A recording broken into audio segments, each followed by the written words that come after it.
They were a company with modest beginnings, starting off as a force in video gaming in their home country England. But ready to take the next step, they went to a low Japanese company named Nintendo, and things will never be the same.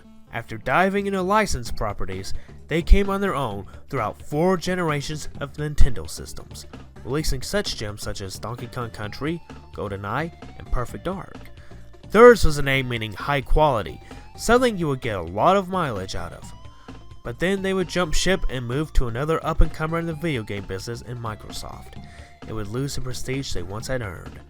This is a story of 2 British brothers whose passion for making video games took them levels and levels beyond their wildest dreams. But sometimes, dreams can turn to nightmares. This is the rise and fall of Rare.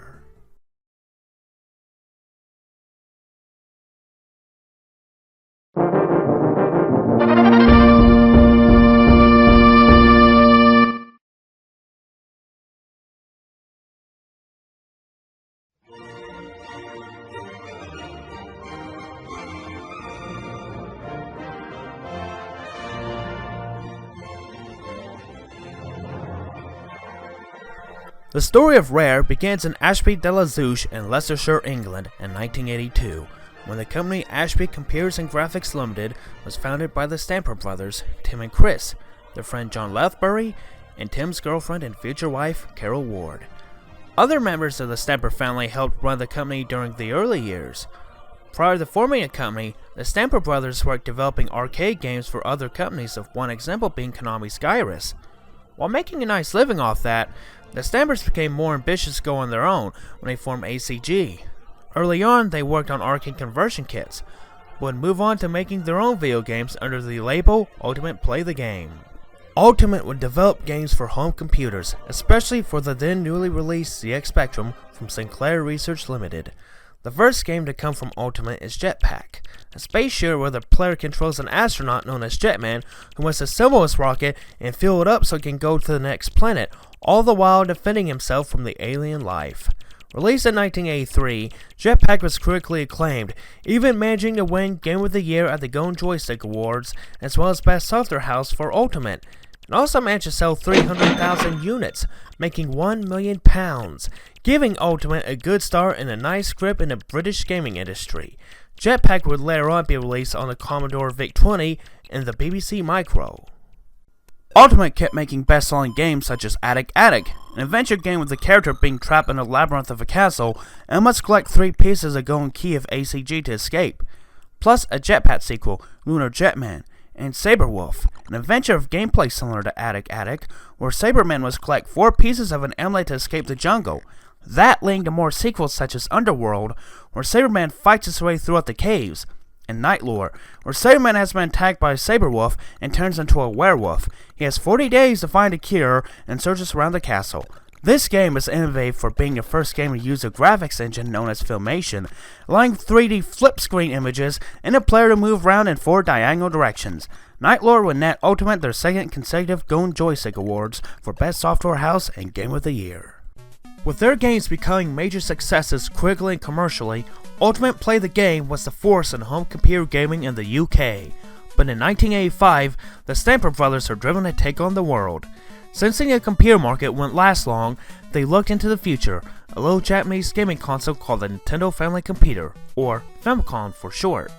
Nintendo had claimed that their system was unhackable, and thus could not be decoded, but the Ashby staff managed to find a way to do so. No, you can't. Yes, I can. No, you can't. Yes, I can. No, you can't. Yes, I can. Yes, I can. Afterwards, being able to develop some games on the system, they made several tech demos for the system and went all the way to Kyoto, Japan to Nintendo HQ and showed them Minoru Okawa and his staff. They became really impressed by their efforts, and Nintendo offered them an unlimited budget to help develop games for the Famicom. The Ashby staff, excited by the good news, returned to England and sold the Ultimate Play game name to another British gaming company, US Gold. US Gold will release games under the Ultimate name such as Martianoids and Bubbler, but will not be as well received as their previous games. After the sale, the Ashby people would then make the move to Twycross and set up headquarters in a manor farmhouse and forming a new subdivision named Rare Limited. They would then set up shop in the US, specifically Miami, Florida, a company called Rare Inc. Headed by Joe Hochberg. Rare Inc. would do the business operations across America and get in touch with US publishers. Meanwhile, around this time, Nintendo branched out into the worldwide market and released their Famicom internationally under the new name the Nintendo Entertainment System, or NES for short.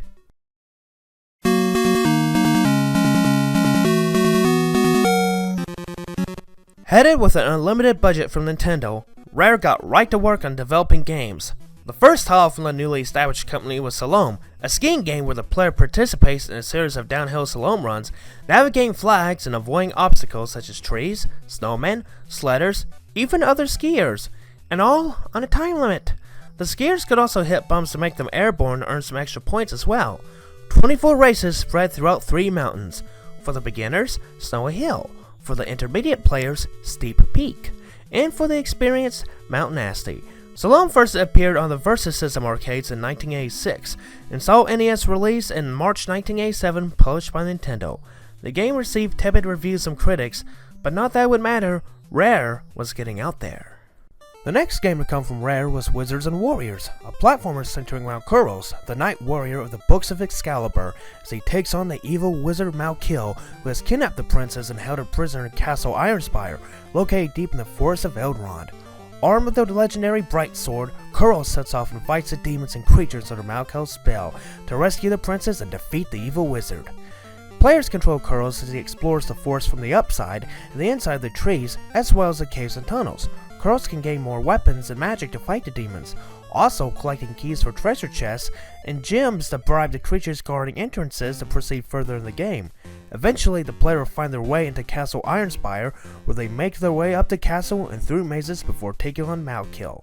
Coming out in December 1987 from Acclaim Entertainment, Wizards and Warriors was well received by critics and game players. The next game to come from Rare is RC Pro-Am, a racing game where players control radio-controlled cars in a series of races. With a goal to get in the top 3 to qualify for the next race, cars can collect items for help on their speed, acceleration, and cornering. Also, they can shoot weapons and missiles at other cars to temporarily disable their opponents, all the while trying to avoid obstacles that can slow down the cars, make them crash, even take some ammunition. Released in 1988 by Nintendo, RC Pro-Am is regarded as one of the best NES titles ever. Throughout the end of the 1980s and the beginning of the 1990s, Rare produced games based on various licenses such as Jeopardy, Wheel of Fortune, Sesame Street, the WWF, Denver Broncos quarterback John Elway, basketball powerhouses Michael Jordan and Larry Bird, Who Framed Roger Rabbit, Double Dare, Hollywood Squares, Spider-Man, A Nightmare on Elm Street, and Beetlejuice. They also made a few ports of games such as Cabal, World Games, Marble Madness, Narc, among others, as well as a couple of sequels to Wizards and Warriors and RC Pro-Am, all while making some original products like Snake Rattle and Roll, where gamers play as snakes who go throughout levels while eating nibbly pibbly so they can gain weight and ring a bell on a weight machine to access the next level, Captain Skyhawk, where a fighter pilot takes on an alien invasion, Cobra Triangle, a speedboat game with a mix of combat and racing, and Digger T Rock, where the title character, well, digs through caves and catacombs to find a lost city. During this time though, while their games were getting positive reception, Rare was just another face in a crowd that was releasing games for the ever-increasing NES library. In 1991, the Stamper Brothers and Rare wanted to change that, but they needed to do something stick out in a big way. While that was easy in the limited gaming market in their local UK, it would be quite a challenge to do it worldwide, but they were up to it. In the early 90s, Teenage Mutant Ninja Turtles was one of the hottest properties out there. Starting off as a comic book series, it evolved to a hugely successful Saturday morning cartoon series for kids, as well as making money in video games, movies, and action figures. Looking at this big franchise, Tim and Chris Neverself make their own fighting amphibians, and thus the Battletoads were born. While TMNT's ninjas were named after various Renaissance figures, Battletoads took their inspiration from skin disorders, coming with the names Rash, Zitz, and Pimple. In the game, Rash and Zitz must rescue Princess Angelica and Pimple after they were ambushed by the evil Dark Queen. With the help of Professor T-Bird, the Battletoads go through 12 levels in a beat-em-up adventure where they fight enemies as well as avoiding several obstacles. To take down the enemies, the Toads can turn their feet into a giant boot and kick the enemies off screen, even transform to a wrecking ball to wreak havoc on their adversaries. Besides dealing with the bad guys, Battletoads also has some variety in the gameplay, such as the Turbo Tunnel, where the Toad is on a speed bike and jumps over the walls that slowly ascend in speed. Another has him going down to a chasm on a rope, plus one where Toads rides on snakes and hope they don't fall into the spikes. Another has a Toad racing against an enemy and has to disarm a bomb before the rat gets there. But if there's anything Battletoads is known for, it's the difficulty! Many a gamer's rage quit in frustration over this due to the difficulty curve just taking a steep turn. Especially in the third level and throughout, it doesn't get any better, as one would frequently find themselves dying cheap deaths, and with a few lives and continues to boot.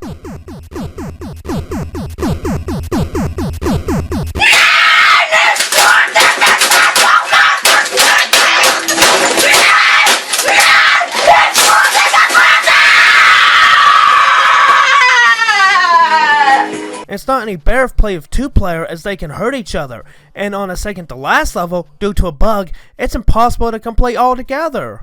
Battletoads of Scar is one of the most difficult NES games ever. While the difficulty is polarizing to players, it was nevertheless well received by players and critics, and it's known to be one of the best games of 1991, even seeing releases on Amiga, Sega Genesis, as well as handheld versions on Game Boy and Game Gear. With Battletoads, Rare had their own crack at a franchise, which would lead to sequels such as Battletoads and Battle Maniacs, as well as a crossover with their fellow beat-em-up Double Dragon. Battletoads will even go on TV as an anime pilot made by Deke Enterprises.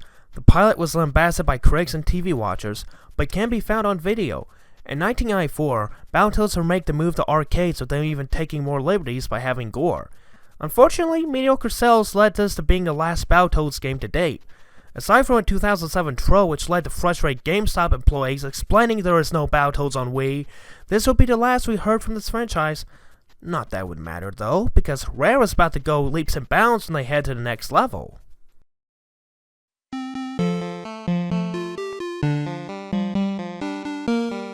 Concentrating on the feature like they done best, Rare focused on a 16-bit Super Nintendo Entertainment System, which had been on the market for a few years at this point, but during this time, the Super NES was deadlocked on the console wars of the Sega Genesis. While doing pretty well, Nintendo needed that something to tip the scales in their favor. Meanwhile, in at Twycross HQ, the Stampers are doing experiments on a Silicon Graphics workshop to develop a boxing game. While that would never go past development stages, this would turn for the better when staff members from Nintendo would pay a visit. And like before, the Nintendo staff were impressed with their progress, so much so that Gino Takada was dispatched to Japan to talk to then President Nintendo Hiroshi Yamauchi to securing a deal with Rare. This led to talks on the two companies, which led to Nintendo buying a 49% stake in the company, leading Rare to become a second-party developer for the gaming giant. Also gaining access to Alias and SGI technology to start working on a new game. With this backing, Rare started to sell games under the name Rareware. Try saying that 10 times fast. After this, Nintendo gave Rare a catalog of characters to center a new game around. The Stampers chose Donkey Kong. Donkey Kong was big in the early 80s in a series of arcade games, with Mario rescuing a princess from a giant ape or a son attempting to rescue him from the plumber. But in due time, Mario would become the face of Nintendo, leaving DK relegated to cameo roles in games.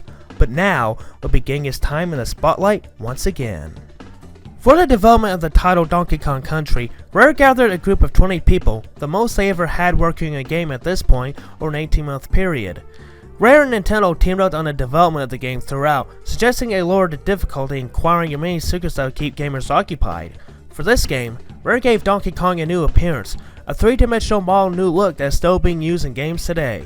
Rare staff even paid visits to zoos hoping to capture a gorilla's move, but after they proved to be not so exciting, they based their movements very loosely on how horses gallop. This would also be one of the first console games to use 3D rendered graphics. Also, a character design was made to be Donkey Kong Jr., but Nintendo thought it was too big of a departure, so they suggested they make him closer to his original appearance, or make him a new character, so they changed him to Dinky Kong. But after some legal advice, the character's name was changed again, and Diddy Kong was born, who would be Donkey Kong's nephew.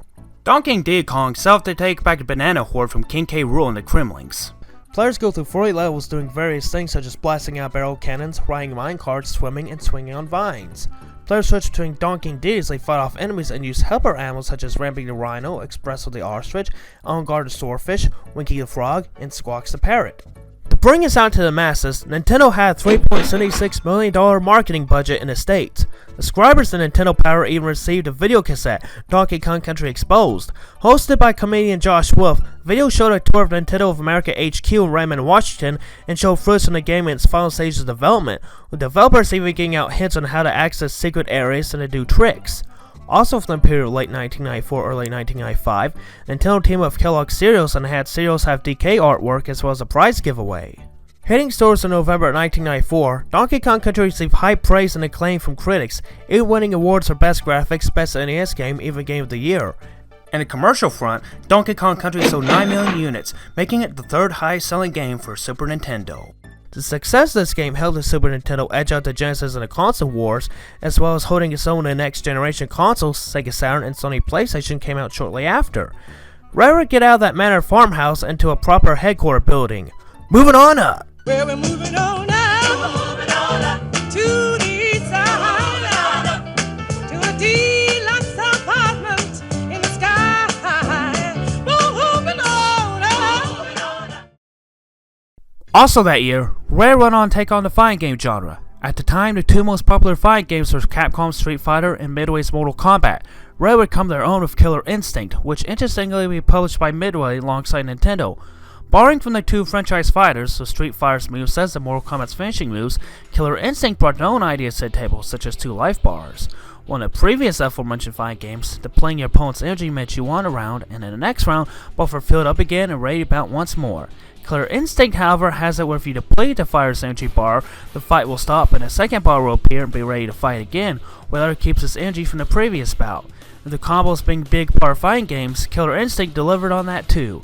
They had automatic combos where instead of performing certain attacks, the player input a certain sequence and computer would do the moves for them. Combo breaks is there too, the characters being able to break out combos being performed on them. And like its competitor Mortal Kombat, you had finishing moves called No Mercies, which can be done when opponents are deprived of energy and through the ultimate combo, their enemies can be finished off, though not as brutally as gory as Mortal Kombat. Sub-Zero wins Fatality. Their finisher is Humiliation, where your opponent is forced to dance. And of course, last but not least, is the Ultra Combo, where performed with an ultimate combo, fire can take over 20 hits, even as high as 80. The story surrounds a mega corporation named Ultratech, which holds the Killer Instinct tournament. Alongside regular participants, Ultratech also has their own experiments participate in a tournament to test their fighting strength. Ultratech has technology to make bridges between dimensions, and they release a 2-headed, one-eyed satyr monster named Idol, who will be the game's final boss. And of course, no fighting game is complete with its own unique cast of characters.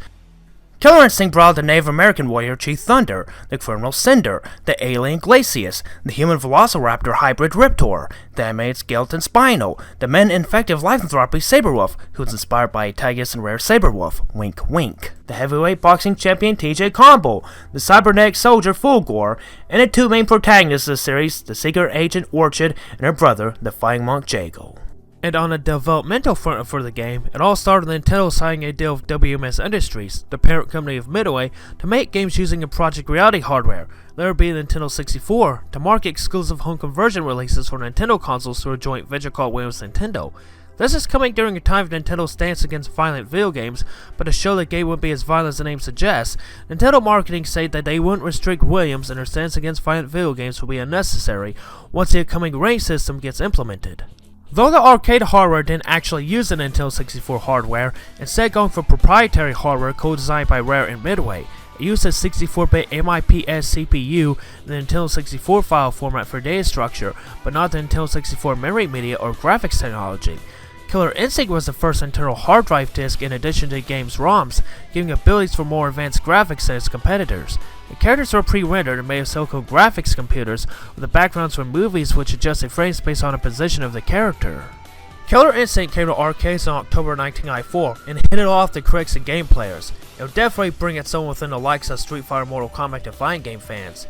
During the game itself, it was advertised to come out in 1995 on the Nintendo 64, then known as Ultra 64. In fact, it was supposed to be one of the new system's launch titles, but delays prevented that, so instead during this year it was ported to the Super NES and Game Boy. While obviously cutting things out and downgrading technology due to memory restraints and technological limitations, the Super NES version was favorably received, selling 3.2 million units. The Game Boy version, however, didn't fare well as it was quickly panned. The period of 1995-1996, for the most part, saw sequels and spin-offs for some of the big names established in 1994. Aside from the Killer Instinct ports, 1995 saw Donkey Kong, starting off with Donkey Kong Land for the Game Boy. Here, Cranky Kong challenges Donkey Kong Diddy, saying that Donkey Kong Country is only a hit because of advanced graphics and sound on an SNES, but Donkey Kong Diddy saying with the gameplay may work, and Cranky, trying to prove them wrong, has King K. Rool and the Kremlings take it bananas, leading them to another adventure. The game borrowed heavily from Donkey Kong Country, but again, technological limits on a Game Boy meant things were cut out. Still, Donkey Kong Land was a hit with critics and gamers, plus it came in a nice banana yellow cartridge. The end of the year saw Donkey Kong Country 2, Diddy Kong's Quest for Super NES. Once again taking gameplay mechanics from the first one, the story is Diddy Kong and his girlfriend Dixie Kong self-rescue Donkey Kong after he has been kidnapped by King K. Rool. This time having something of a pirate theme, taking place on Crocodile Isle, with 8 worlds and 52 levels to explore. While there is some criticism over the ambition of the title, the gameplay and graphics were favorably reviewed, and it did well enough to become the second highest selling game of 1995. 1996 saw more Donkey Kong releases of Donkey Kong Land 2 for the Game Boy, a condensed version of Diddy Kong's Quest with new level designs. The game did well enough for critics and gamers despite criticisms for being like Diddy's SNES adventure. Once again, the Donkey Kong Country franchise returned to the SNES with Dixie Kong's Double Trouble. Once again, King K. Rool causes more trouble, kidnapping Donkey and Diddy. Now it's up to Dixie and their cousin King Kong as they set out to Northern Hemisphere, itself being similar to Northern Europe and Canada. Critics are mixed about the music, but of course the gameplay and graphics are well received, and game players came back for more. Of course, 1996 isn't just Donkey Kong. Rare took up sports again with King Griffey Jr.'s winning run, itself a sequel to 1994's King Griffey Jr. Presents Major League Baseball, developed by fellow UK company Software Creations. The game includes a franchise mode, MLB Challenge mode, exhibition play, and all-star game mode. Plus, playing the full 162-game season unlocks the ability to play against the 2 1998 MLB expansion teams, then Tampa Bay Devil Rays and Arizona Diamondbacks. This was a home run of the gamers and critics. The same year also saw the return of another franchise of Killer Instinct 2 in arcades. New additions to gameplay include a super meter, like in Street Fighter Alpha, where fighters can perform super moves, extended versions of special moves after a bar has been filled. Parry attacks where fighters can counterattack after a parry block has been formed. No humiliations, but no mercy still part of the game, can even be performed when the opponent is in the red, and of course, still not as brutal as Mortal Kombat.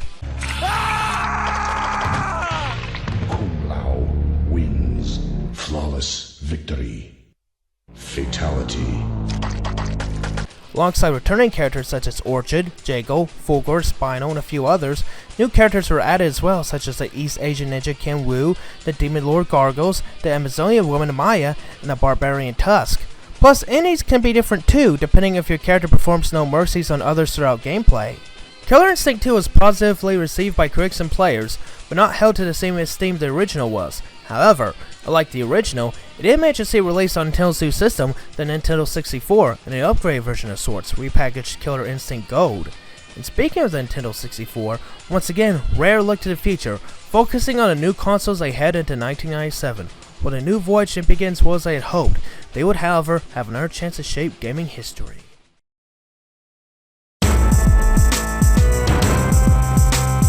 The first release that year set out to satisfy those who had the urges that caused mindless one destruction, and that was where Blast Corps came in.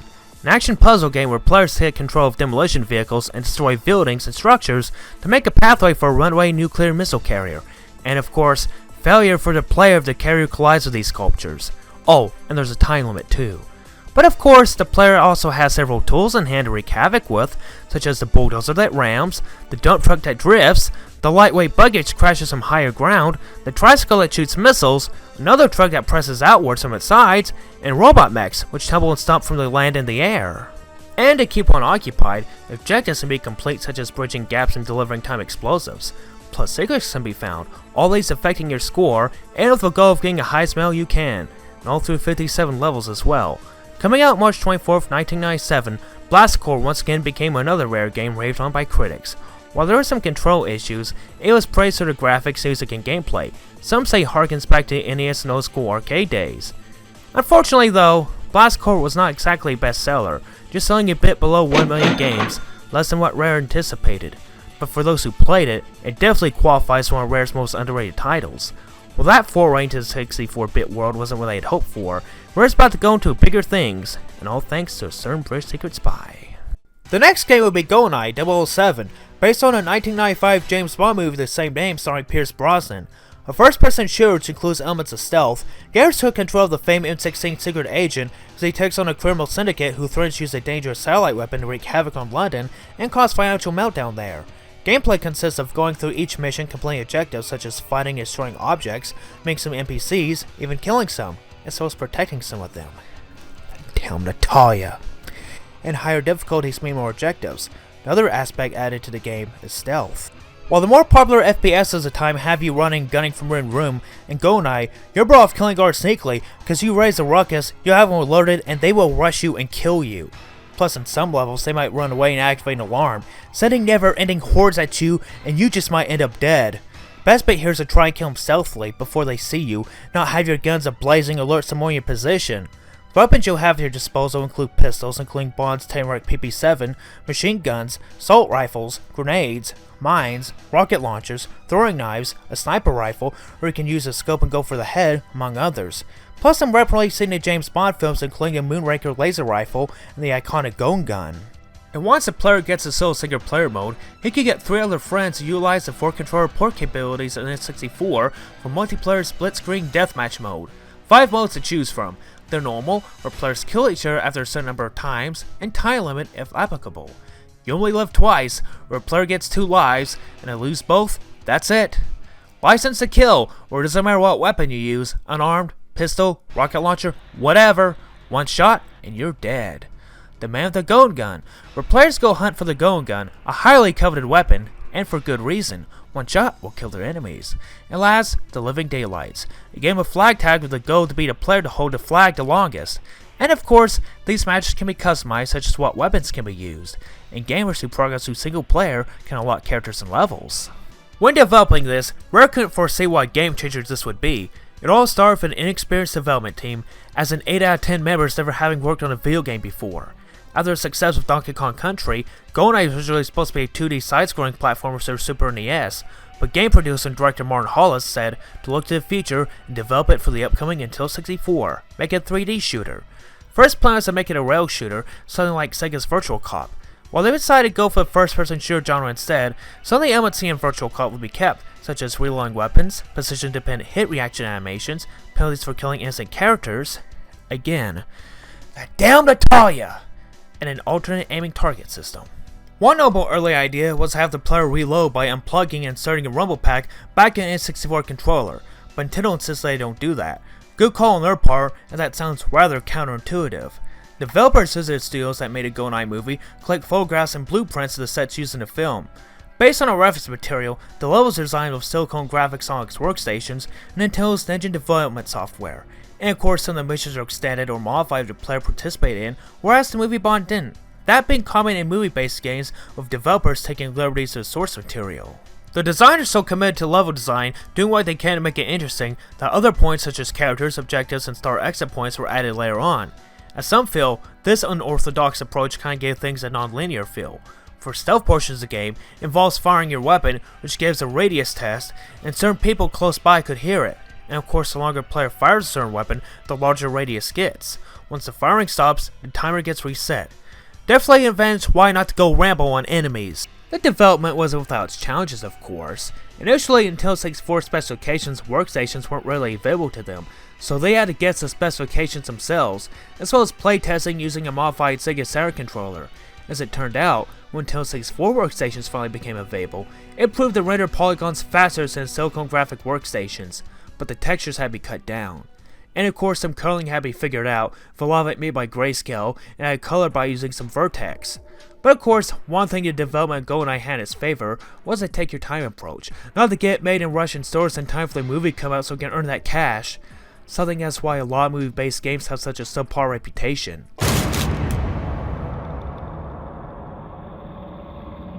No!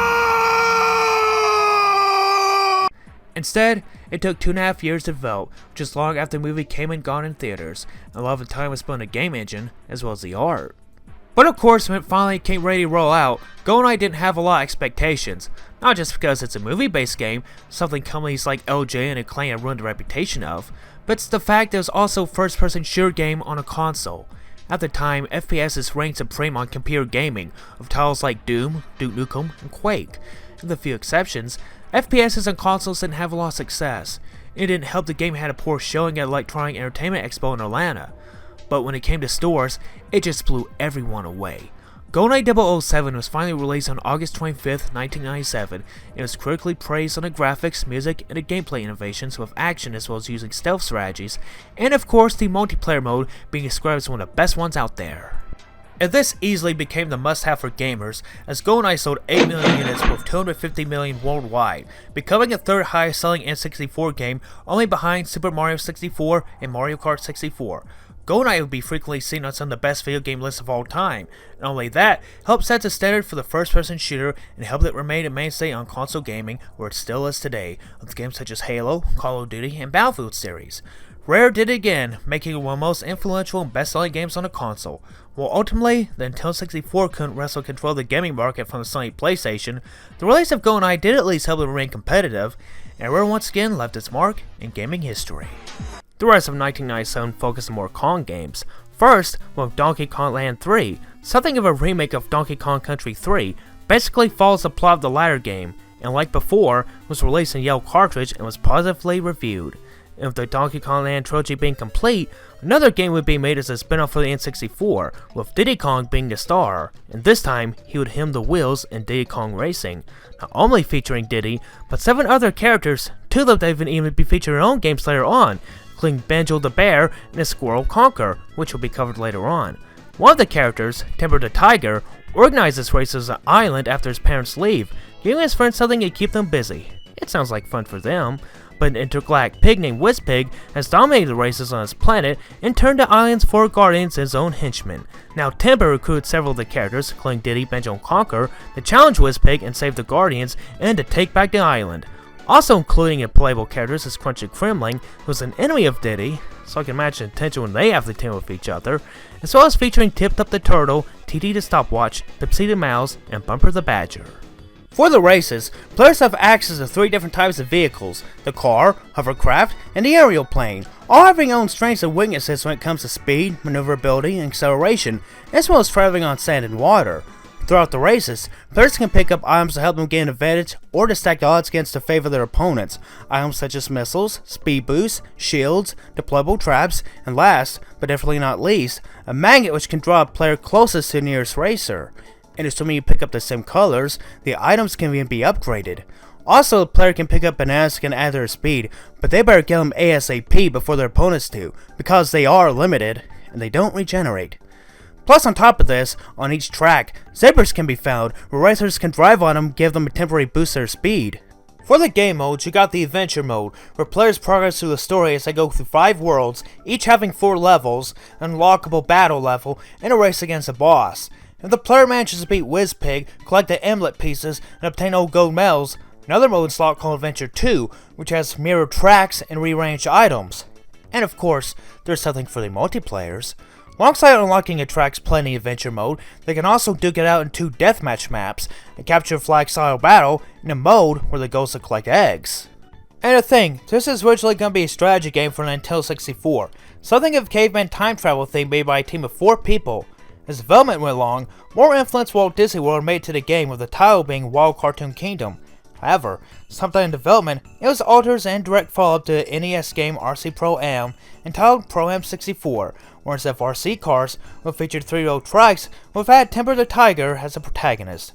Meanwhile, another game in development, Banjo-Kazooie, would up being delayed until summer 1998, and Rare, even having released just in time for the 1997 holiday season, made some changes. After deciding that RC Pro-Am license wasn't strong enough for consumer interest, Rare decided making another addition to Donkey Kong Country universe, this time putting Diddy Kong in a spotlight. Another challenge was to make this game rest faster than another N64 game on the market, Mario Kart 64. Something that proved to be difficult to now 14-man team. Due to the fact that while Mario Kart used sprites of their characters, Diddy Kong Racing would, however, rely on 3D models. But they pulled through, and Diddy Kong Racing came to stores on November 24th, 1997. Critics praised the game for its graphics, gameplay, and audio. It was also a hit for players too. The game sold 4.5 million units worldwide, good enough for it to be the 6th highest selling game for Nintendo 64. After what they did for Super Nintendo, Rare would help give Nintendo 64 a few releases that would help them remain competitive against the Sony PlayStation, all while leaving a poor old Sega Saturn way behind in a race to cease production itself momentarily. Meanwhile, Through releases of GoldenEye Ling and Pack, Rare had an excellent 1997 and hoped 1998 would continue the trend. In 1998, one of the characters from Diddy Kong Racing would get headline's own game, Banjo the Bear, and his own platforming adventure, Banjo-Kazooie. The game centers around Banjo-Kazooie, a female bird he carries around his backpack, as Banjo sets out to rescue Sister Tooty from the evil witch Gruntilda. Gruntilda is jealous of Tooty because she's more beautiful than her, and invents a machine that can transfer one person's level of beauty to another. With the help of Balls and Mo, Banjo-Kazooie set out to collect jigsaw pieces and musical notes and progress through Gruntilda's lair so they can rescue Tooty. Taking place in Spiral Mountain at Gruntilda's lair, Banjo-Kazooie go through 9 levels collecting jigsaw pieces and music notes. The former helps progress through the levels, while latter unlocks new sections.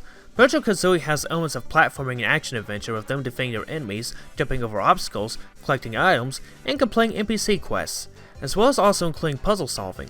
Get through these levels, our heroes utilize such abilities like jumping, climbing, swimming, flying, and rolling into enemies, which a lot of these are taught by a friend Bottles. And there are those places even they can't reach those abilities, so they turn to shaman friend Mumbo Jumbo, who can turn Banjo-Kazooie into several animals like a termite, a bee, a pumpkin, that's an animal, a walrus, and a crocodile. For some of the last few major N64 releases like GoldenEye and Diddy Kong Racing, they all started off as something completely different before they became the final products gamers cherished. Banjo-Kazooie kept that pattern alive. In this case, it was known as Project Dream, an action-adventure RPG. It was originally developed for SNES, but that 16-bit technology couldn't handle it, so it went under Nintendo 64. Very low details exist about this game. Usually set around a boy named Edison, who clashed with a group of pirates led by Captain Blackeye. But after some developments were proved too hard before Nintendo 64, it was retooled greatly. A few elements made it, such as Banjo, who was originally going to be a secondary character, but after Edison got scrapped, Banjo got the lead role. Also appearing was Tooty, and Kazooie too, albeit not as a major character, but rather as a baby bird found by one of the characters. Even Tip Top from Diddy Kong Racing was going to be included. The RPG elements would be scrapped and made into more of a platform action-adventure game, with the developers taking inspiration from Super Mario 64. Originally scheduled to be released on time for the 1997 holiday season, would ultimately be delayed until the summer of 1998. Prior to the game's release, a 10-minute VHS was released by Rare made available through the magazine Nintendo Power, which subscribers got for free via mail. The video describes the plot, the characters, and the levels of the game, and will be narrated by former Saturday Night Live cast member John Lovitz. It stinks! Banjo-Kazooie finally made it to stores on June 29, 1998. Reviews are positive, the graphics being lauded as the strongest point, praising the smoothness of the characters. The gameplay is well received too, though it was called a Mario clone. It also happened to be a commercial success, selling over 1.8 million copies in the United States and more than 405,000 units in Japan. This would be Rare's only release in 1998.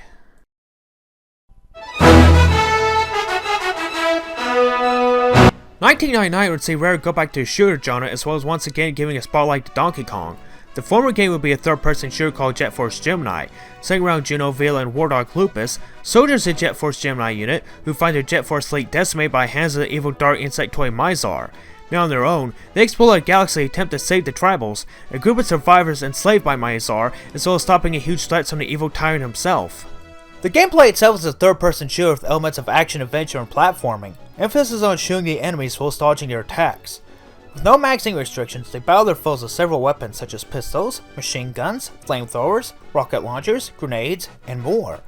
For combat, players have the choice to use a manual targeting system with the camera going behind the character's head and becoming translucent. Crosshair appear being used to aim and make their kills. When not duking out with any foes, players have the ability to jump, hang on ledges, swim, and fly around in jetpacks. And throughout the level, the game has the player take control of one of the 3 characters, each having their own special abilities required to progress through the levels, such as Juno being able to walk through magma, Vila being able to swim for an indefinite amount of time, and Lupus having the ability to hover for a short period of time. At a certain point, all the characters finally gather together at a meeting point, and all 3 can be used to go through levels again, with the goal of rescuing the survivors and gathering starship parts, and eventually being able to fly a starship to the final mission. 15 worlds to discover, all can be done non-linearly. Each world has rooms that are locked by doors. While some doors will let the players in automatically, others require different measures, whether it's killing all the enemies in a room, or simply needing a key. And for the multiplayer people, they have the option of deathmatch battles, co-op mode, as well as an unlockable mini racing game. The same crew who did work on Blast Corps also worked on this game, taking inspiration from many video games, ranging from the old arcade classics of the 80s to more than recent titles like Quake. Also happen to look at films like Star Wars, Aliens, Stargate, Dune, and the anime Battle of the Planets. Originally scheduled for release in August 1999, it was pushed back to help give the game the final polish. Jet Force Gemini finally came to stores on October 11th, 1999. The reviews were positive, with graphics and soundtrack being game's strong points. Gameplay was praised too, with the homage to the 8-bit 16-bit classics with the action level design. Although some flaws were pointed out, the rescuing of the tribals, how it gets tedious that every single one of them had to be rescued. Also singled out was the slow and clunky multiplayer deathmatch. But nevertheless, Jet Force Gemini left critics and gamers happy. Shortly after that, they turned to the one character that made Rare the major breakout success it was at this point, Donkey Kong. This time, not until 64, DK took on his own adventure. This time, Donkey Kong 64. The story of the game is DK standard, Donkey Kong vs King K. Rool, so no new ground is exactly being covered. This time, King K. Rool comes to Conker Island and kidnaps his friends, and it's up to Donkey to rescue them. Throughout each of the levels, DK explores the levels and completes minigames that go collecting bananas. That's right, bananas. Gathering at Fame Yellow Fruit helps unlock boss battles that access further levels. Meanwhile, banana coins can be collected and used to buy weapons. The 4 characters DK sets off to rescue, Diddy Kong, Lanky Kong, Tiny Kong, and Chunky Kong, once rescued, can be playable and have their own unique abilities to access parts of levels otherwise inaccessible. One common theme in the last few Rare games, it seems like. Multiplayer modes have a deathmatch style game called Monkey Smash, where players battle each other until all their lives are exhausted. Another called Battle Arena has players fighting again to go knock your opponents off the platform. Donkey Kong 64 is one of 3 games in the Nintendo 64 library required to use an expansion pack, and add-on use typically improve the memory of the system, as well as improving the visual aspects of the games. In DK64's case, it needed it due to a game-breaking bug Rare could not fix during development, and as such, players who attempted to play it without the pack would get noticing the pack is required, and alas, could not be played. For this workaround, when the game saw release, the expansion pack would be bundled with the game. Another bundle will be released as well. While the game and expansion pack, Nintendo also included a translucent jungle green Nintendo 64 console. Donkey Kong 64 finally came to stores on November 22nd, 1999. Critical reception was good. Gameplay was praised, though it did not the repetitive nature of banana collecting. The soundtrack and graphics were not looked at as fondly as Banjo-Kazooie was, even if they used the expansion pack. Nevertheless, it was agreed it was a solid effort. The game sold well during a 1999 holiday season, helping Nintendo compete with Sega's new console, the Dreamcast, which had been on the market for a couple months at this point. Ultimately, Donkey Kong 64 sold 2.3 million copies. A couple of other 1999 releases include Conker Squirrel headlining his own game, and Conker's Pocket Tales for the Game Boy Color. While ranked as an average platformer, Conker would get his own makeover later on. And boy would it be contrasting compared to the family-friendly image he has here. Oh yeah.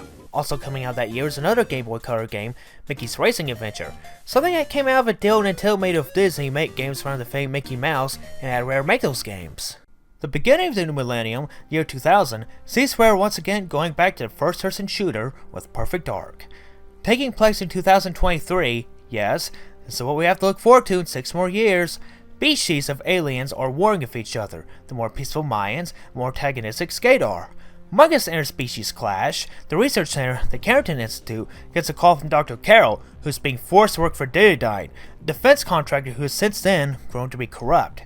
Enter Carrington agent Joanna Dark, a talented one, who scored so high in training she earned the nickname Perfect Dark. Ooh, title dropping! They sent Joanna to rescue Carol, but she gets in deeper. She finds Identity has allied itself with the more hostile Skadar, so she teams up with the Mayans to stop this alliance and to end the war. The game itself is kinda like GoldenEye with slightly updated mechanics, fitting since the developers intended to be a spiritual successor. Like GoldenEye, the focus is on stealth and completing objectives, and naturally the difficulty increases in other objectives and heightens the AI of enemies. The player also battles the enemies with weapons like pistols, machine guns, combat knives, rifles, shotguns, rocket launchers, explosives, grenade launchers, even some alien weapons such as the Farsight XR-20, which works like something of a railgun, going through walls to kill your enemies. In addition to this, weapons have 2 modes, primary, which is, well, obvious, and secondary, which has different functions such as melee combat. And for those in the multiplayer, Perfect Dark has got you covered and has some things added to the mix, some new gameplay options, and the ability to have computer control characters in the fold. First you get your cooperative mode, where the player and a friend, or a few computer characters, can take on the levels and complete the objectives together. Another mode is counter-operative, where one player goes through the missions as Joanna, while another takes control of an enemy on a level. If that enemy gets killed, the game continues and he takes control of another enemy, and player controlling Joanna will have no clue which enemy player is controlling. And last, you get Combat Simulator, which involves as many as 4 human players and 8 controlled by a computer. It's what it sounds like. All the players duke it out! In addition to standard deathmatch, they also have options of King of the Hill and Capture the Flag. In addition, there's also Hold a Briefcase, the goal being to player 2, well, hold a briefcase the longest, and Hacker Central, with players scoring points by hacking a computer. These multiplayer games can be customized, from weapons and win conditions to whether a player can battle in teams or individually, so much more than what GoldenEye offered. And one more thing, like DK64, Perfect Dark is the second game that required to use the expansion pack, otherwise you only had access to a few multiplayer options. And for those of you that are curious, that last one is Legend of Zelda Majora's Mask, but since we're not discussing Nintendo or Zelda, just forget about it. And speaking of GoldenEye, when in development, Rare's wanting to do a follow-up based on the then latest entry in the James Bond movie franchise Tomorrow Never Dies, but they got into a bidding war for the rights and it ended up going to Electronic Arts by a huge margin. EA released their own Tomorrow Never Dies game for Sony PlayStation in 1999. A third-person shooter adventure game, this won't get near the acclaim GoldenEye did, but the GoldenEye team wasn't phased by this and just concentrated on original adventure, making it more sci-fi oriented. The developers look at several sources for inspiration such as Ghost in the Shell, Blade Runner, The X-Files, Marvel Comics' Elektra, and the works of late author Philip K. Dick.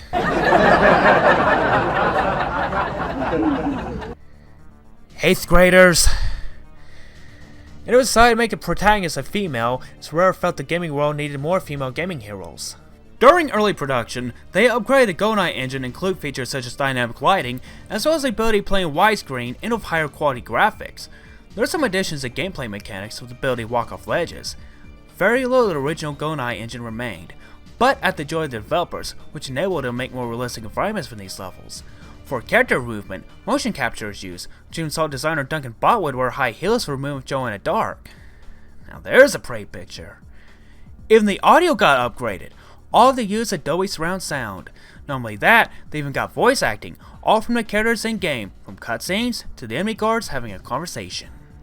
But not that it was perfect, as the talents are British and some of their attempts become more Americanized. You can't make accusations like that without evidence. I assume that you have some. I assume that you have some. I assume. Didn't exactly produce the best results. They even wanted an American actress to portray Joanna Dark, but after that hit a snafu, instead they cast Evelyn Fisher, a video game composer who worked on some of the Donkey Kong games for Rare. All throughout its 3-year development, there were delays and disagreements. 14 months in, director Martin Hollis left Rare for other opportunities, such as founding Tsunami shortly after, based in Cambridge.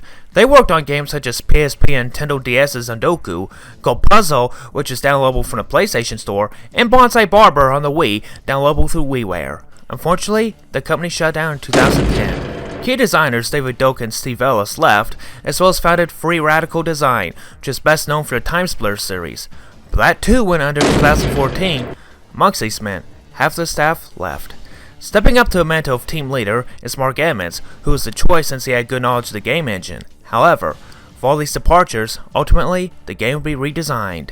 Nevertheless, the development team soldiered on, even expanding to 3 times the size of the GoldenEye team. As the developers added more and more into the game, it became too much for the debug machines as well as the overall memory of the Nintendo 64. To remedy this, they made use of the expansion pack, which gave them the breathing room they so needed. But not everything will make the final product. One such example is Perfect Head, where a player could take a picture of themselves with a Game Boy camera. That's how the old folks did always back then. Then put the game itself via the transfer pack, some modifications, and voila! Your own face as a playable character in multiplayer. Despite showing up in previews, ultimately, it would be cut. Not just had technical issues, but didn't like the idea of players attacking real people. And this is around the time of the Columbine shootings back on April 20th, 1999, just said video games as one of the sources to blame. So Rare decided that wouldn't be so cool. It was heavily advertised during its time for a December 1999 release, but ultimately got delayed. But some trade shows that show the game left those who saw it impressed. Perfect Dark finally came out on May 22nd, 2000. Critics raved the game, saying it's one of Rare's most ambitious titles to date, from the high-resolution graphics to Dolby Surround Sound audio and the various multiplayer options. And many reviewers said they declared it to be one of the best first-person shooters ever made. On a sales front though, first off, there's some controversy. This is a game that had adult situations like violence and language, which earned them the good old infant mature rating from the ESRB. The outrage is at Nintendo, for whom this was the first M-rated game they published. And Nintendo, of course, had that family-friendly image. It was a bit of a shock that they would put their name on something meant for an older audience. Until then, the highest they went was T14, which was the ranks for GoldenEye and Jet Force Gemini, but even those games had more kid appeal.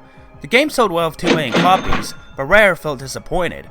After the mega success of GoldenEye, they had high hopes for Perfect Dark, but weren't too crazy about how it ultimately earned a quarter of what its predecessor did.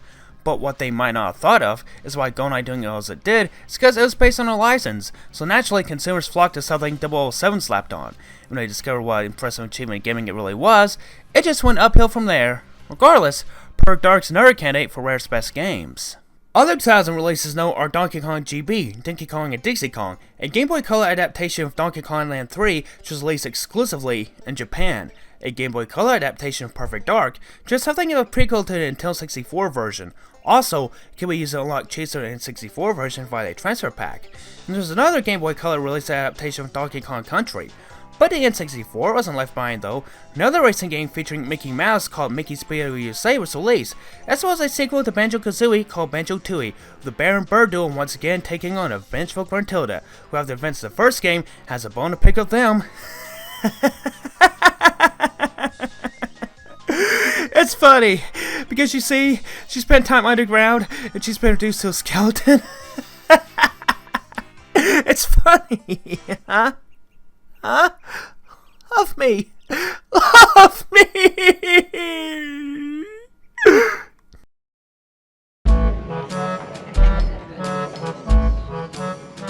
2001 saw Conker Squirrel star in his own game.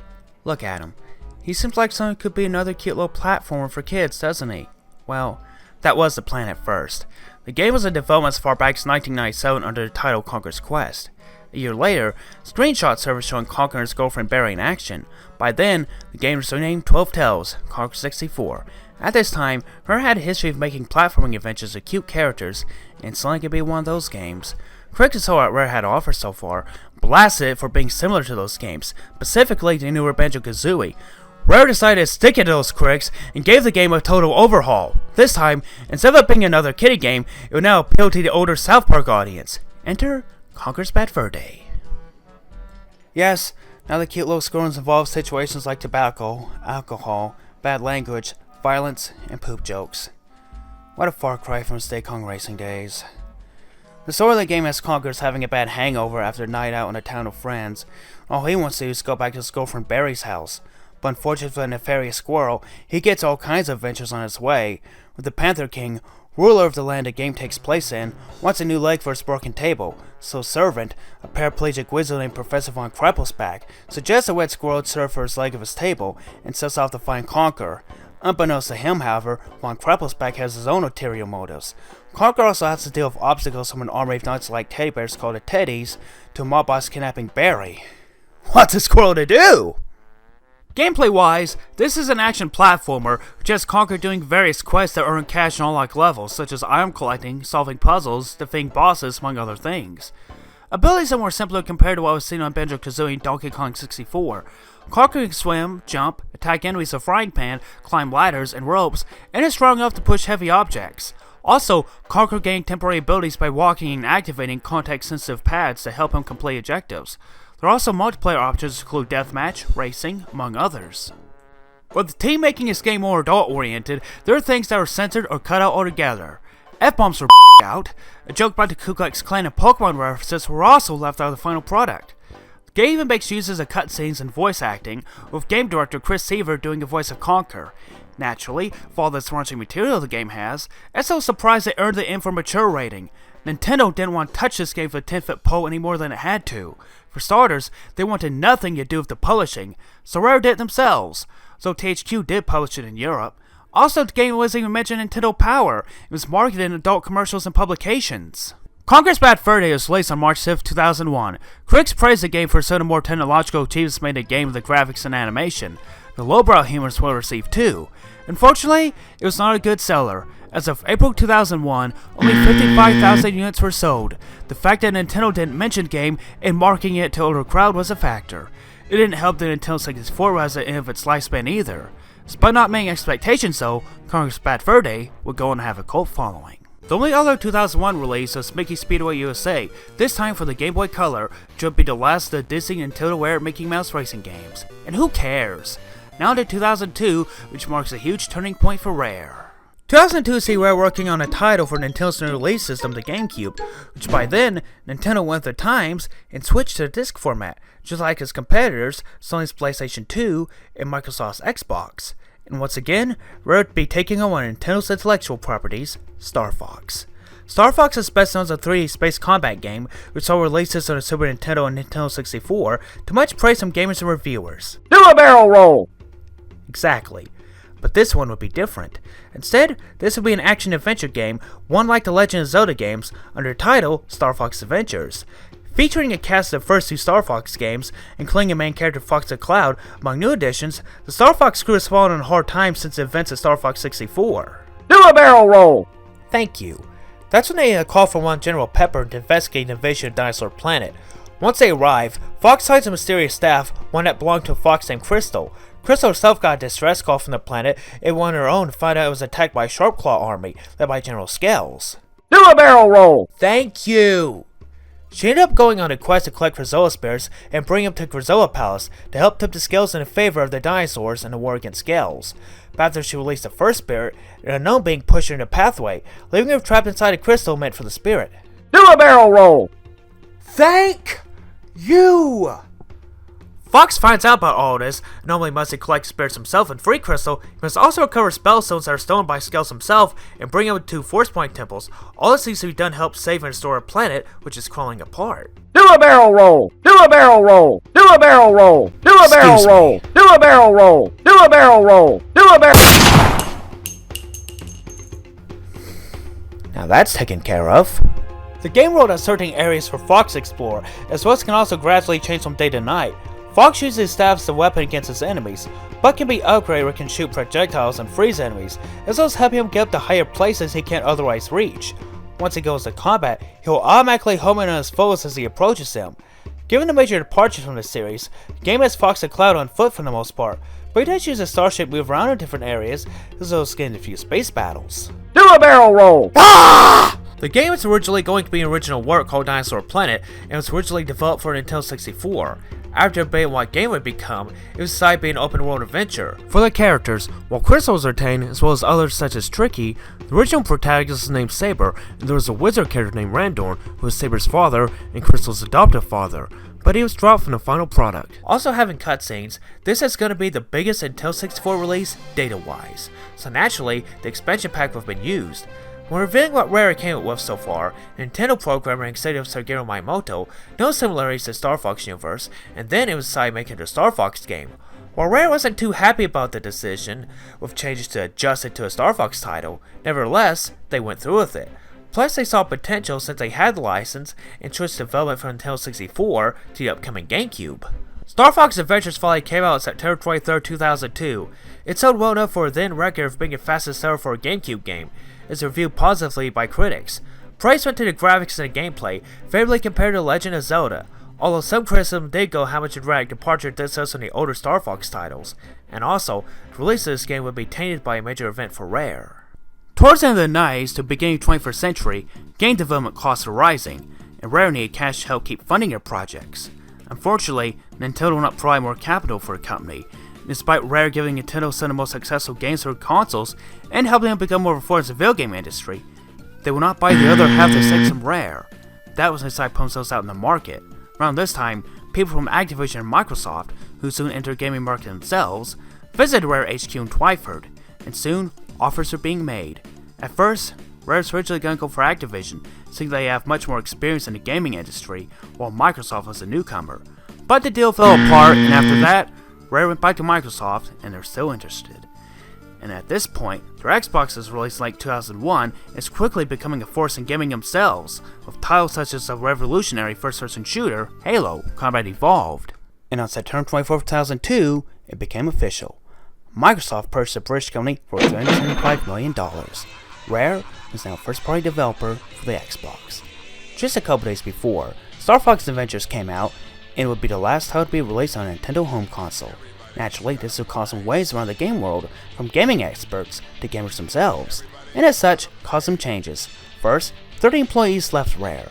A sequel to Diddy Kong Racing, Donkey Kong Racing, was planned for the GameCube, but ended up not being released, and as such, Nintendo would keep the intellectual rights to the Donkey Kong franchise, though Rare would own the trademarks of Conker and Banjo.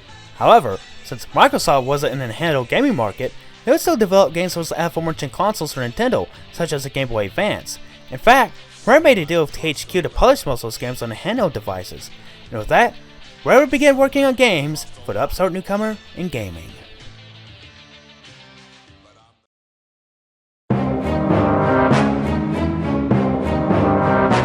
As the Microsoft era began, the Rareware name would cease, but known as just Rare from here on out. Meanwhile, it wasn't until you see the first game from the new era, grabbed by the Ghoulies. Surrounded a young boy named Cooper, he and his girlfriend Amber get lost. After encountering a storm, need shelter, so they stumble upon a haunted mansion. Shortly after arriving, gargoyles, henchmen of the main villain, Baron von Ghoul, attempt to snatch the two. Amber ends up getting captured by them as Cooper goes inside the mansion to save his girlfriend. This is an action-adventure with beat-em-up elements as players control Cooper as he goes around different areas of the mansion which have their own goals. These include being up and eliminating all enemies in the room, being up a certain kind while avoiding arrest, or even a boss battle. If the player fails the challenge or goes past the time limit, the Grim Reaper will give chase to Cooper, and if he doesn't make it out of the room on time, the Reaper will rip out his soul. He can even make use of interactive objects in the room to fight his enemies, such as chairs, knives, and axes. Some of the enemies he deals with include zombies, imps, mummies, skeletons, and zombie pirates. In addition, players can collect rare books with a total of 100 to find, and for every 5, bonus challenges can be unlocked with players revisiting rooms and do challenges such as beat up enemies within a time limit, or even surviving a duel with the Grim Reaper.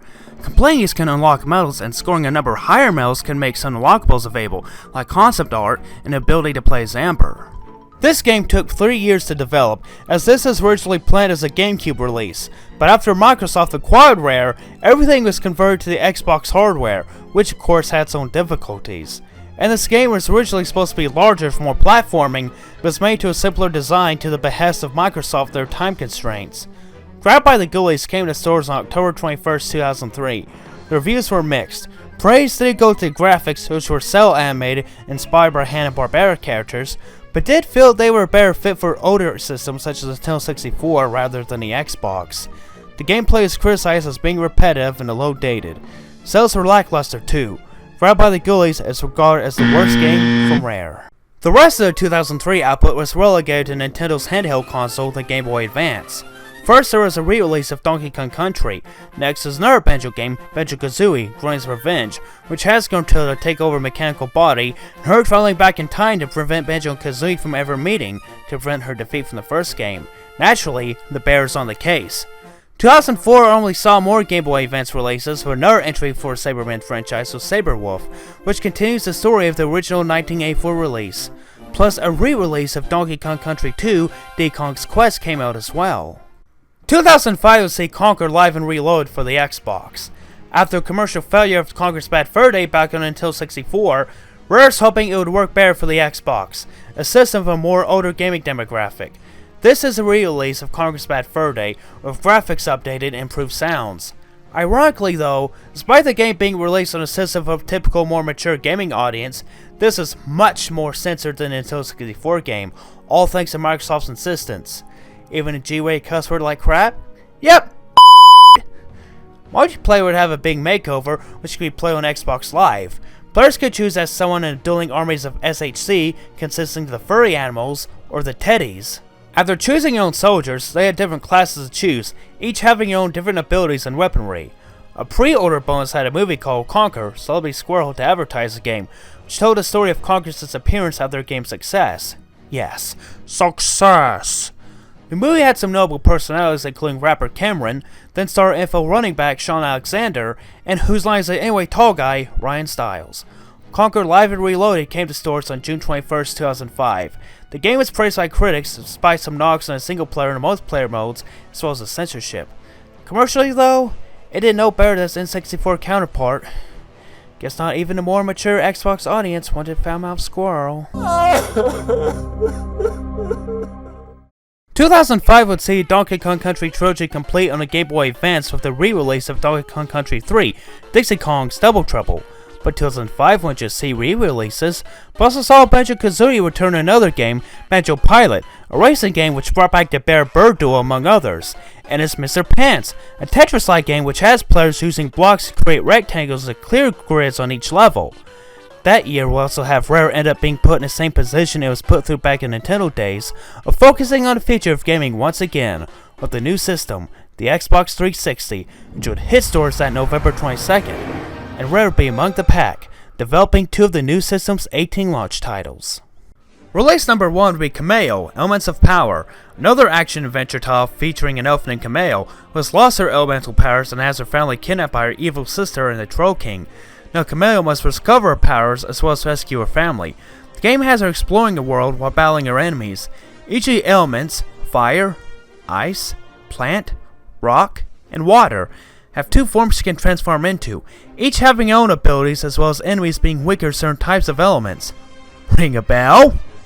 And all are needed to help solve puzzles that are more combat oriented rather than needing logic. This title was in development back in Nintendo 64 days. The original plans have Kameo capture and raise creatures to adulthood, something like Nintendo's cash cow franchise Pokemon. As the game switched development to the GameCube, the game itself received encouragement from the gaming news outlets, and after Microsoft's acquisition of Rare, the development was switched to the Xbox and the Pokemon ideas were dropped, instead having Kameo turn into the creatures. Most of the development managed to get done until Sony switched the game to Xbox 360, which the developers thought was for the best, since a lot of them add more areas that could not be put in the original Xbox, and some new additions too, including a use of an orchestrated soundtrack, the first Rare game to have one, and the ability to have 1,000 characters in an area, all thanks to the technological advancements of the newer system. All through its development, Kameo was a highly anticipated game, and it came to stores on November 15, 2005, a week before the Xbox 360 made it on the market. Critical reviews are favorable, though not enthusiastic. The graphics are of course the high point, praising how it made good use of the new system. The voice acting and orchestrated music was also praised. Gameplay though? While the morphing abilities were well received, it was looked down upon for being repetitive and easy, not helping that it's short in length either. It did sell well, though not impressive numbers. Meanwhile, with launch title number 2, Rare would revive one of the most acclaimed games they made in N64 days. Rare would once again bring back Character Institutes by Joe in the Dark and Perfect Dark Zero, a prequel to the original game. Taking place in the year 2020, 3 years before events of the first game, Joe in the Dark, who as at this time is just a bounty hunter, finds herself caught in a conflict between the Character Institute and Daydyne, and she is recruited by the former to prevent the latter from retrieving an artifact to give people superhuman powers. Like in the previous game, Perfect Dark Zero is a first-person shooter, although the cover system used does implement a third-person perspective. While Joanna can duck and roll as well as climb ladders, she still cannot jump in this game. They really stuck with that, didn't they? As per newer standard of first-person shooter add realism, yeah, because not being able to jump is totally realistic. She can only carry a limited amount of weapons in 4 weapon slots. While a pistol takes up 1 slot, heavier weapons like rifles and rocket launchers can take up to 3 slots. And like before, the weapons here have the primary and secondary functions, like the shockwave rifle, with the function of being able to see enemies through walls. The campaign mode has 15 missions to complete, each having their own objectives. In addition, bonus objectives exist as well, while not required to complete mission, do add to the overall score of the playthrough. In the higher difficulty played, more objectives are added. And of course the multiplayer options, which players can hook up either by split screen or linking up systems online through Xbox Live. First, the campaign mode can be done through co-op in a modified version, which has it where both players can unlock certain doors, as well as when one dies, they will respond to a different ally character, and the original character that died can be revived if the partner finds a corpse. For the other multiplayer modes, it can include up to 32 players. First, there's a standard deathmatch mode, with customizable options in several games like Kill Count, Team Kill Count, Capture Flag, and Territorial Gains. There's also another mode called Dark Ops, which is much slower paced. Unlike standard deathmatch where you can collect weapons on the go, Dark Ops has players needing to buy weapons with credits. They can be earned by killing your foes and completing objectives. The game modes that include Eradication, the team that has any survivors wins, Infection, the goes to infect players and survive infection yourself, Sabotage, where teams try to cause the most damage on a rival's property, and Onslaught, one team defends a base while another attacks it. Going back to 2000, After the success of Perfect Dark, Rare wanted to make a sister game called Velvet Dark, which was planned for N64 or GameCube, but ultimately never materialized.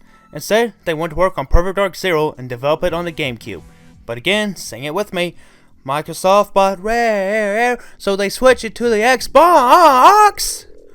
On the Xbox, they enabled them to have the ability to have online play, something that the GameCube lacked. They even wanted to have it where the multiplayer could have up to 50 players, but proved too much for the Xbox. In fact, the game itself pushed the system to its limits, so they ended up transferring it to 360. After this, Microsoft decided to be a launch title for 360, meaning Rare rushed to get the game out, which saw several features cut, plus the multiplayer cut down to 50 to 32 players, though it's still double the standard. Meanwhile, around the time the game was released, Perfect Dark entered the Media world as commissioned by Rare to expand the Perfect Dark universe. First, the novel was released in October 2005, Perfect Dark, Initial Vector, written by Greg Rucka and published by Tor Books, with another novel, Perfect Dark, Second Front, coming out in January 2007. Comics are also made as well, with Perfect Dark Hong Kong Sunrise, a comic booklet that included a special edition of the game.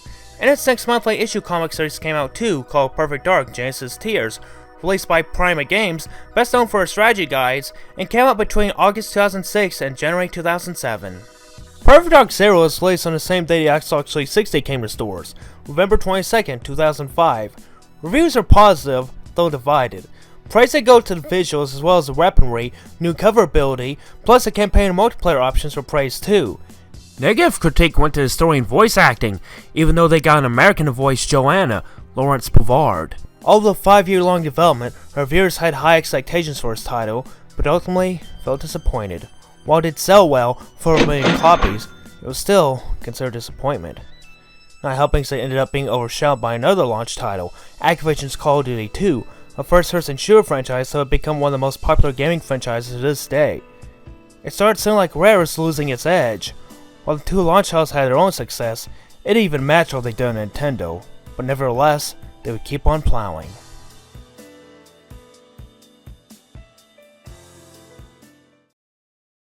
In 2006 revealed only one release, Viva Pinata, a life simulation game revolving around gardening. Specifically, the player takes over a neglected garden at Pinata Island. They sculpt the garden by planting seeds, plowing, and creating ponds, while using tools like the water can and shovel. Eventually, after meeting some requirements, you'll begin housing pinatas, which can mate and give you a nice population of pinatas to go around. But don't think it'll be easy, as you got some ruffians, led by Professor Pester and Sour Pinatas, who will come by and hurt your pinatas, as well as wreak havoc on your garden. And on top of that, be sure to rid your garden of any weeds that pop up. Around the time the game came out, Rare also had in mind to make it a bit of a media franchise.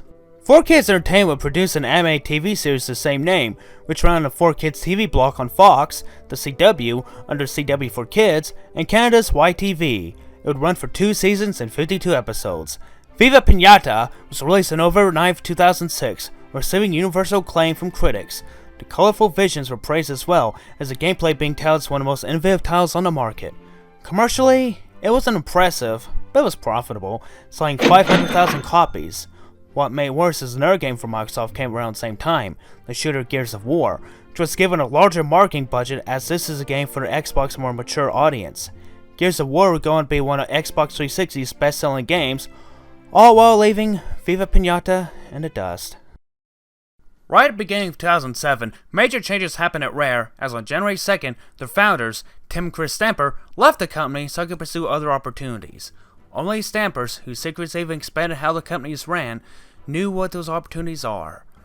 But in a 2015 interview, they revealed they founded a company called Fortune Fish in 2013, based in Nottingham, which has Tim's son Joe working as a managing director. Meanwhile, at Rare, Greg Mayles, a former lead designer, would become the creative director, and Mark Betteridge became the studio director. The 2007 output would see a Nintendo DS re-release of Diddy Kong Racing, which had improved visuals as well as the abilities to use touchscreen. New features include create your own racetrack among other gimmicks. And Jetpack Refilled also came out through Xbox Live Arcade, a remake of the original Jetpack back in 1983. 2008 saw Viva Pinata, Trouble in Paradise, which had some new things to the series, including different types of pinatas and a cooperative multiplayer mode. Viva Pinata Pocket Paradise for Nintendo DS, an adaptation of the original for Nintendo's split-screen handheld console. And last, Banjo-Kazooie Nuts and Bolts. A lot different than the past titles, Banjo-Kazooie collect pieces and use them to build different vehicles such as automobiles and planes to complete challenges. Reviewers are divided on a new direction this title went. Some like the construction aspects, while others miss the platforming. Nevertheless, heading into 2009, it wasn't looking good for Rare. Domestically, their Xbox 360 output made them $66 million, not exactly scratching the $375 million Microsoft paid for them back in 2002. It seemed like there was fear for Rare as Microsoft shut down internal studios such as FASA Studio, ACES, and Ensemble. But since Rare wasn't exactly returning their investment, something had to give. Microsoft would do some restructuring of the once famed gaming studio. No releases would come for them that year. 2010 had some slight growth and change of focus. First, that March, Rare opened a new facility in Birmingham for development of titles in hopes they could attract more talent. Meanwhile, for the next game, Rare changed their focus on making games for the Xbox 360's upcoming Kinect, a device that uses motion sensor to play games.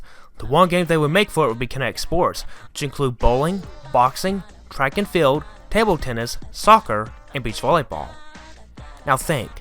Just 10 to 15 years earlier, Rare made some of the most groundbreaking and successful games for Nintendo consoles. And now, they were reduced to making games for Xbox Paraphernalia. Just let that sink in. Nevertheless, Kinect Sports came out alongside Kinect hardware on November 4th, 2010.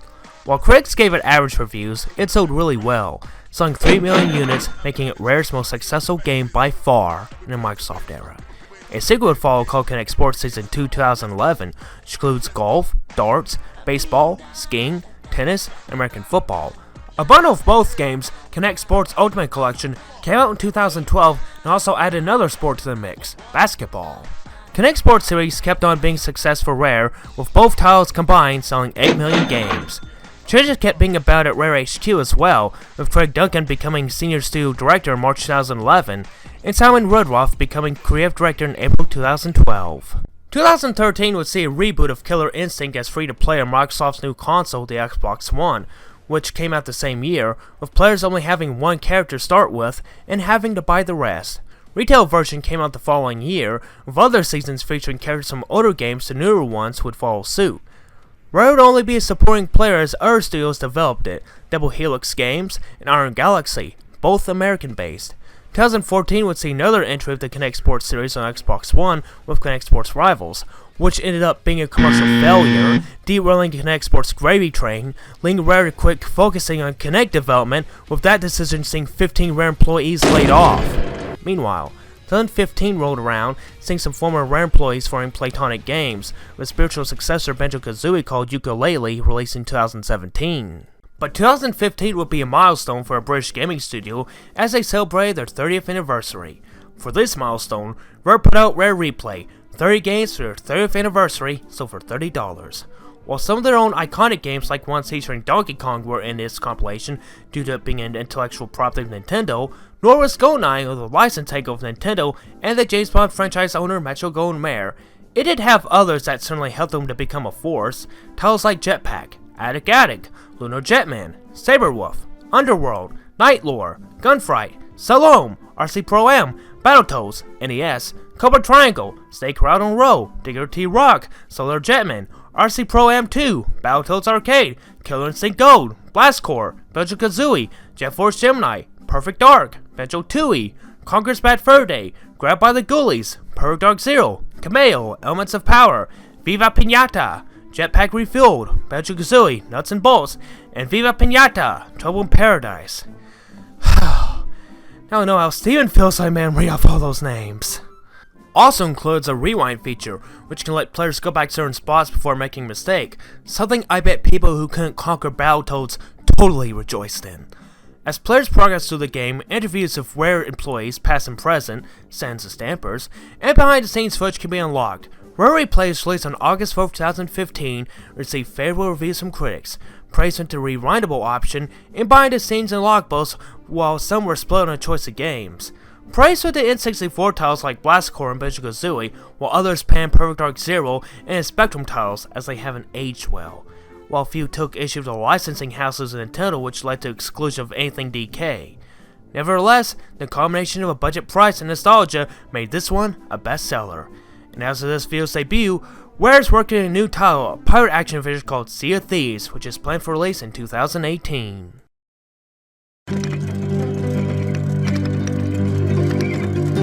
And now the question. In the 90s, Rare became one of the most successful game studios ever for releases like the Donkey Kong Country games, GoldenEye, and Banjo-Kazooie. So why did they rise and fall? For starters, the question needs to be asked is, why did Nintendo not buy the rest of the stakes in the company? The reasons were never made clear, even leading co-founder Tim Stamper stumped on why they never did. Some theories include, despite the fact that Rare kept on delivering goods, they had a habit of going over budget, which that would have made Nintendo a little leery to acquire them. Also factoring in around the time they decided they needed more investments in their stakes, Rare started producing more games for older audiences like Perfect Dark and Conker's Bad Fur Day, and that certainly didn't fit the mold for Nintendo. When Microsoft came around looking to buy, it made Nintendo more cautious, since they still wanted consideration, but ultimately, Microsoft made a price so big Nintendo couldn't refuse, nor could Rare. That said, however, the pairing of Microsoft has been quite a bumpy ride for them, considering the time restraints led to Rare not having enough time to put more effort in their games, and also left some Rare employees frustrated, that being a possible reason why the Stampers left. Some of those games like Grab by the Ghoulies and Perfect Dark Zero suffered from this, and could have benefited more if they had some more tender loving care put into them, something Nintendo provided.